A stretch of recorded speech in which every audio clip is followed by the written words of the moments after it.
درود پڑھنے کو تو آپ جائز کہتے ہیں نا؟ ہمیں کیوں پوچھ رہے ہیں؟ الحمدللہ ہمارا تو محبت رسول لوگوں پہ حیا ہے. پورے بال ٹی وی کے اوپر جتنے مولوی ہیں صلی اللہ علیہ وآلہ وسلم کے بغیر بولتے ہیں، اب سمیت حنیف قریشی صاحب کے، جائیں جا کے ریکارڈنگ نکالیں. حضور نے فرمایا، رسول اللہ نے فرمایا صلی اللہ علیہ وسلم، اگر 50 دفعہ بولتے ہیں تو شاید ایک دفعہ بھی مشکل سے کہتے ہیں. نہیں، مسجد میں بھی درود پڑھنا جائز ہے نا؟ درود شریف تو ان بال ٹی وی والے علماء کو کہیں کہ یہ دروشی پڑھا کرے جب آپ صلی اللہ علیہ وآلہ وسلم کا نام لیتے ہیں. نہیں، مسجد میں درود شریف پڑھنا جائز ہے نا؟ کیوں نہیں جائز؟ پڑھیں. تو اذان کے بعد بھی جائز ہے؟ جی اذان کے بعد بھی جائز ہے، صحیح مسلم میں حدیث ہے. جائز نہیں ہے، سنت ہے. تو اذان سے کتنی دیر پہلے حرام ہو جاتا ہے؟ وہ ٹائم آپ بتا دیں. نہیں، ہم یہ پوچھتے ہیں کہ اگر مسجد میں جاتے وقت درود شریف جائز ہے، مسجد سے نکلتے وقت جائز ہے، تو ٹائلٹ میں جاتے وقت بھی جائز ہے، تو کیوں نہیں پڑھتے آپ؟ اللہ کا نام لے لیتے ہیں. ٹائلٹ کے اندر نہیں ہے تو باہر تو جاتے ہوئے بندہ پڑھ سکتا ہے، اس میں کیا ہے؟ نہیں تو کیوں نہیں پڑھتے ہیں؟ کس بریلویوں کی درود شریف کی فضائل میں لکھا ہوا ہے کہ آپ جب ٹائلٹ میں جائیں تو درود شریف پڑھیں، اور ٹائلٹ سے جب باہر منع تو کسی نے نہیں رکھا. نہیں، وہ منع ہی ہے نا، تبھی نہیں لکھا ہوا، ورنہ تو یہ ہر ایک موقع خود جنریٹ کرتے ہیں نا. ٹھیک ہے، ہم یہ کہتے ہیں جہاں جہاں تعلیم فرمایا وہاں کہیں گے. اس کے ثبوت میں جامعہ ترمذی میں حدیث ہے، عبداللہ بن عمر کے سامنے ایک بندے کو چھینک آئی، اس نے کہا الحمدللہ والسلام علی رسول اللہ. تو عبداللہ بن عمر نے فرمایا میں تجھ سے زیادہ درود شریف پڑھنے والا ہوں، لیکن نبی علیہ السلام نے ہمیں یہاں پر جو ہے وہ درود شریف تعلیمی نہیں فرمایا، بلکہ آپ صلی اللہ علیہ وآلہ وسلم نے اس مقام کے اوپر ہمیں الحمدللہ علی کل حال یا الحمدللہ تعلیم فرمایا. اب میرے پاس وہ بائی چانس جلد نہیں ہے، میں ورنہ آپ کو دکھا بھی دیتا کہ وہ عبداللہ بن عمر نے اس کو اس پہ ڈانٹا اس بات کے اوپر کہ تم وہی کہو جو نبی صلی اللہ علیہ وآلہ وسلم نے کہا. اب وہ آگے بندہ کو بریلوی نہیں تھا، ورنہ کہتا جی تسی درود شریف دی من کرو. ہاں نہیں، وہ بندہ دلیل دے سکتا تھا، وہ کہتا جی کہ منع کدھر ہے درود شریف پڑھنا. ہاں وہ کہنا چاہیے تھا نا، ان کو پتا تھا کہ عبداللہ بن عمر کو ہم سے زیادہ دین آتا ہے، اور نبی علیہ السلام نے فرمایا دین میں خود سے کوئی چیز داخل نہ کرنا. اگر عبداللہ بن عمر کہہ رہے ہیں تو واقعی میں نے دین میں خود سے کوئی چیز داخل نہیں، وہ تو یہ کہتے ہیں، وہ کہتے ہیں جی ہم نے کب کہا دین کا اس کا اذان کا حصہ، بلکہ وہ کہتے ہیں جی وہ صحیح نہیں، دین کا حصہ نہیں کہتے. وہ کہتے ہیں جی 3 دن آپ ہمیں کہتے ہیں ہم 1 منٹ اور بڑھا دیں گے، پیچھے کر دیں گے. نہیں، ان کو کہیں کہ ان کو کہیں کہ اذان کا حصہ کون کہ، پھر میں یہ کہتا ہوں ٹھیک ہے، ان کو کہیں کہ عید والے دن جو ہے نا اذان شروع کروا دیں. ہاں ساڑھے کو لفقیاں ہیں نا، یہ کہتے ہیں نا محبت رسول کا تقاضا ہے، یہی کہتے ہیں نا، انگوٹھے چومنا درود شریف پڑھنا محبت رسول کا تقاضا ہے. کیوں کہتے ہیں آپ کی ہم کیا لیتے ہیں، ہم تو خود محبت کا اظہار کر رہے ہیں، یہی کہہ رہے ہیں نا. نہیں، لیکن یہ چیز تو آپ کی ان کی کامن ہے نا، جیسے آپ کہتے ہیں جی حدیثیں ہماری اور بریلویوں کی کامن ہے. نہیں، حدیث شریف میں یہ چیز نہیں ہے یہ کہ آپ نے درود شریف پہلے پڑھنا ہے. نہیں، وہ حدیث میں تو ہے نا کہ درود شریف پڑھو، وہ کہتے ہیں جی اس میں نہیں اس میں الفاظ ہے، نہیں اس طرح نہیں ہے. اذان کا جواب دو، اس کے بعد درود شریف پڑھو. نہیں، وہ درود شریف ویسے کہتے ہیں نا مطلقاً ہے نا، جائز وہ مطلق ہے نا، لیکن ان کے مقامات بھی تو ہیں نا، کس جگہ پہ درود شریف پڑھنا ہے، کس جگہ پہ نہیں پڑھنا. نہیں پڑھنے کا تو کہیں آئی ہی نہیں، تو وہ جہاں پر تعلیم فرمایا گیا وہاں پہ پڑھنا ہے نا. نہیں، مثلا اذان سے پہلے اگر میں بھی آپ میں نے آپ کو دیکھا کتنی بڑی دلیل دی ہے کہ چھینک کے ساتھ جب ایک صحابی کے سامنے اس نے والسلام علی رسول اللہ پڑھا تو عبداللہ بن عمر نے ٹوک دیا. اگر آپ ابھی اذان دینے لگے ہیں 10 منٹ بعد سرکار میں نے آپ کو دلیل دی، آپ مجھ سے بحث کر رہے ہیں. نہیں، میں اگر درود پڑھوں نہیں سرکار، یہ عبداللہ بن عمر سے پوچھے کہ عبداللہ بن عمر نے کیوں ان کو درود شریف پڑھنے سے روکا ہے. میرا سوال ہے، میرا عقیدہ تو عبداللہ بن عمر والا ہے. ان کا یہ موقف ہوگا نا غالباً، جو میں سمجھوں کہ انہوں نے کہا ہوگا بھی یہ اس نے یہ سمجھا کہ نہیں تو یہ پڑھنا پڑتا ہے. نہ انہوں نے کہا نہیں انہوں نے کہا میں بھی درود شریف پڑھتا ہوں، لیکن یہاں پر نبی صلی اللہ علیہ وسلم نے ہمیں درود تعلیم نہیں فرمایا.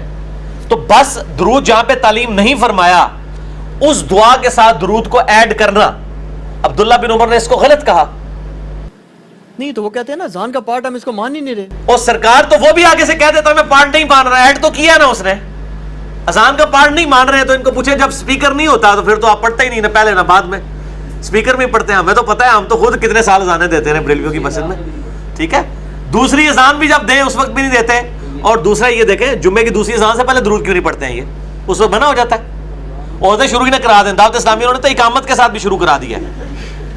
یہ دیکھیں یہ مسئلہ گستاخی. بخاری مسلم میں حدیث ہے، آپ صلی اللہ علیہ وسلم نے ایک صحابی کو دعا تعلیم کی، اس میں الفاظ تھے بنبی کا ارسلتا، میں ایمان لایا اس کتاب پہ جو تیرے نبی کے ساتھ نازل ہوئی. اس نے کہہ دیا برسولی کا ارسلتا، اس سے بہتر الفاظ کہے. رسول سپرلیٹو ڈگری ہے، نبی تو سارے ہیں، رسول تو چند ایک ہے. آپ صلی اللہ علیہ وآلہ وسلم نے فرمایا تم وہی کہو جو میں نے کہا ہے. بھی نبی کا ارسل تھا، بھی رسولی کا نہ پڑھو. اصل مسئلہ ہے کہ آپ سے جب ایک کیٹاگوریکل کہہ رہے ہیں کہ جو میں تعلیم فرما رہا ہوں وہ دین ہے، اس کے بعد جو بھی کوئی ایڈ کرے گا، تو میں کہتا ہوں پھر عید کی اذان ایڈ کریں نا. یہ کہتے ہیں جی بخاری مسلم میں حدیث ہے اذان کی آواز سے شیطان دور بھاگ جاتا ہے. جن لوگوں نے صرف پڑھنی ہی عید کی نماز ہوتی ہے ان کے لیے آپ 2 اذانیں عید کی دیا کریں، آپ تو ایک بھی نہیں دیتے. شیطان کو کیوں نہیں بھگاتے؟ یہ کہتے ہیں ثابت نہیں، تو ثابت نہیں تو کیا ہوا؟ منع بھی تو نہیں ہے، اذان دینا ثواب کا کام ہے، دے. کیوں نہیں دیتے؟ میں نے بہت بڑا پھکی والا جواب دے دیا. باقی جو محبت رسول کا دھوکہ دیتے ہیں نا، اس کا بھی جواب میں ان کے پاس. یہ کہتے ہیں دیکھیں جی 12 ربیع الاول کا دن ہے، ایک گھر کے اندر جھنڈیاں لگی ہوئی ہیں اور خوشی سے نعتیں وہاں پہ ڈیک پہ چلائی جا رہی ہیں، دوسرے گھر میں کچھ بھی نہیں ہو رہا، بتائیں عاشق رسول کون ہے؟ ہم کہتے ہیں نہیں بالکل مان گئے جی، آپ عاشق رسول ہیں جو یہ کام کر رہے ہیں. اب ہم آپ سے پوچھتے ہیں کہ 10 محرم کا دن ہے، ایک گھر میں لوگ ماتم کر رہے ہیں، سوگوار کیفیت ہے، لوگوں نے کپڑے کالے پہنے ہوئے ہیں، لوگ رو رہے ہیں مولا حسین رضی اللہ تعالیٰ عنہ علیہ السلام کو یاد کر کے. دوسرے گھر کے اندر نہ کوئی ماتم ہے، بلکہ احمد بریلوی صاحب کی کتاب رد الرافضہ پڑھی ہوئی ہے جس میں انہوں نے شیعہ کے اوپر 6 کفر کے فتوے لگائے ہوئے ہیں. احمد بریلوی صاحب نے سب سے پہلے سنا انہوں نے برصغیر میں جی، سب سے پہلے انڈیا پاکستان میں شیعہ پہ کفر کا فتویٰ احمد بریلوی صاحب نے اس فتوے کے بانی ہی ہیں. اور حنیف قریشی صاحب بھی آپ کے تکفیر کرتے ہیں اہل تشیع کی. ٹھیک ہے، تو دوسری طرف آپ لوگ تو یہ کام کر رہے ہیں، نہ کو ماتم کر رہے ہیں. 10 محرم کا جلوس کیوں نہیں نکالتے؟ اگر 12 ربیع الاول کا جلوس نبی علیہ السلام صحابہ نے نہیں نکالا، بعد کے لوگوں نے نکالا، ان کو کہ 10 محرم کا بھی جلوس نکالیں. اب تو اتنی یزیدی پارٹیاں پیدا ہو گئی ہیں، ناسبی پیدا ہو گئے ہیں خود بریلویوں کے اندر، عرفان شاہ مشدی اور دوسری پارٹیاں جو مولا علی کو نیچا کر رہے ہیں اور معاویہ کو اوپر کر رہے ہیں اور مولا حسین کو نیچا کر رہے ہیں اور یزید کو اوپر کر رہے ہیں. یزید کے بارے میں تو تھوڑا سا شرم کر جاتے ہیں، لیکن دوسری طرف تو وہ شہادت حسن کے دن اور 10 محرم کے دن فضائل معاویہ کانفرنس کرائی ہے ڈاکٹر اشرف آصف جلالی نے. ڈوب مرنے کا مقام ہے ان لوگوں کا.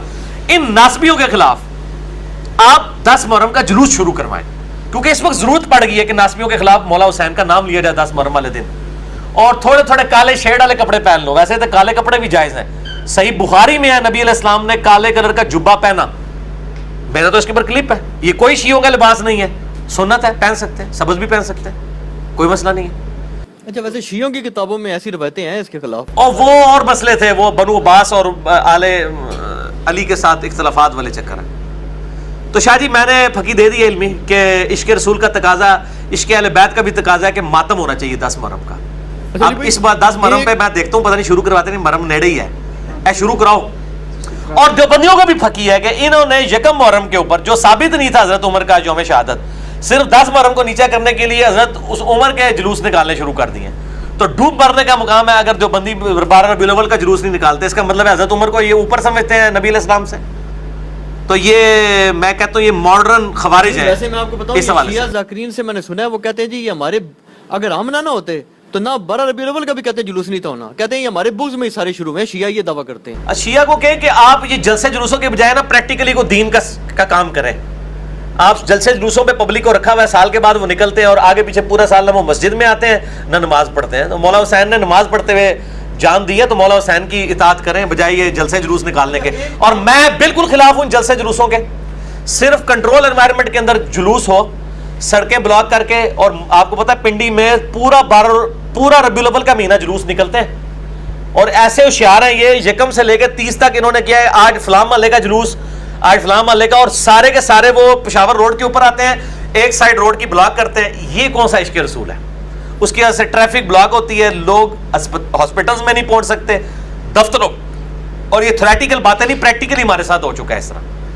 یہ عشق رسول اب انہوں نے یہ کیا یعنی ڈیمونسٹریشن جو ہے روڈ کے اوپر ہی آگے ہونی نہیں. وہ تو جو بریلوی حضرات ہیں نا، میں تو آپ کو عوامی لیول کی بات بتا دوں نا، جو علماء کہتے ہیں وہ کہتے ہیں جی جن کو 12 ربیع الاول کے جلوس سے تکلیف ہے دشمن رسول ہے، اور جن کو 10 محرم سے تکلیف ہے وہ دشمن اہل بیت ہے. تو 10 محرم کا جلوس تو پھر بریلوی کو نہیں نکال رہے ہیں، تو دشمن اہل بیت. بس وہ دونوں کہتے تو یہی ہے نا. نہیں جلوس کیوں نہیں نکال رہے ہیں؟ یعنی باقی اپنی جگہ قائم ہے. جدو تک بریلوی جلوس نہیں کٹے، جدو تک جلوس کٹنے کہ میں انہاں دا نواں جلوس کٹ کے کوئی نئی دلیل لے آواں گا. جلوس میں انہاں دا کٹ دینا ہے. اچھا ایک ساڈے کول پائی جی پھکیاں نے اینٹی وینمز ایک علی بھی الزامی